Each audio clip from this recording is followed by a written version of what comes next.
Serious and disturbing allegations against the UN officials in Gaza tonight, accused of working alongside Hamas, helping them hide Israeli hostages. An Israeli journalist reported last week that a teacher associated with the UN Relief and Works Agency for Palestinian Refugees in the Near East held a hostage in his attic.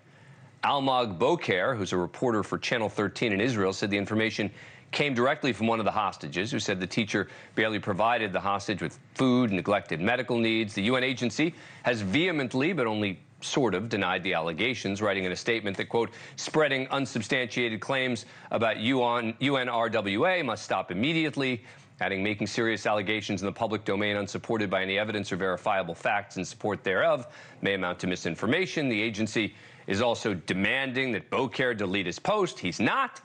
Firing back, it's not an allegation, it's a survivor's testimony, and more testimonies are coming. I can't share information that could endanger them or identify the survivor. I hope UNRWA treats this more seriously than Hamas's theft from its stocks and abuse of its civilian facilities for terror activity.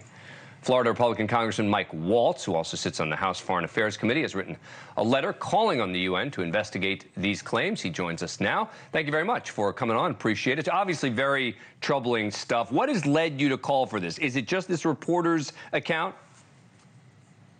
Well, it's a credible reporter's account, and I find it also incredible that when you have this type of reporting, the UN immediately tries to label it as misinformation and demands it just go away, rather than taking it as a credible report from a known credible reporter with a credible news source and looking into it. We are seeing other reporting now. We don't have a response from the UN yet, but that we're seeing other reporting that the UN is going to investigate this, what would be just an unbelievable gross abuse. So we hope they're going to look into it. But at the end of the day, I think, as you're alluding, this is a long history of anti-Semitism and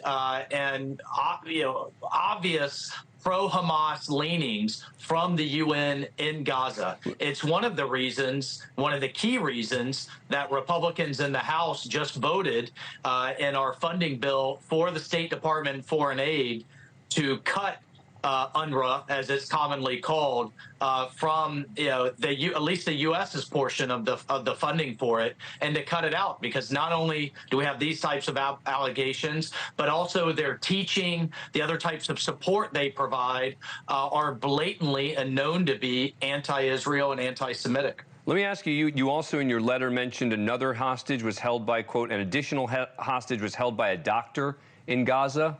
What do we know about that? Well, it's unclear at this point. Again, we're calling on the UN to conduct an investigation, but what we know in the reporting we've received is that the doctor was in the facility, operating, conducting their business, knowing that a hostage was also being held there. And again, rather than taking some type of action, or if they're under the thumb of the terrorists, reporting it up to the UN and at least removing themselves from the situation, from the reporting we've received, they basically did nothing. All right, Congressman Mike Waltz, we shall see. This is very important stuff. Thank you for coming on the show. Appreciate it. It is a systemic and endemic problem in the UN, and the House Republicans will continue to defund it because we're not going to use our tax dollars to pay for this nonsense. Believe me, we call out the UN here all the time, as you probably heard in the previous segment before we had you on. Thank you, Congressman. Appreciate it. Thank you for watching. Go to newsnationnow.com to find NewsNation on your cable provider. And don't forget to click the red subscribe button below to get more of NewsNation's fact-driven, unbiased coverage.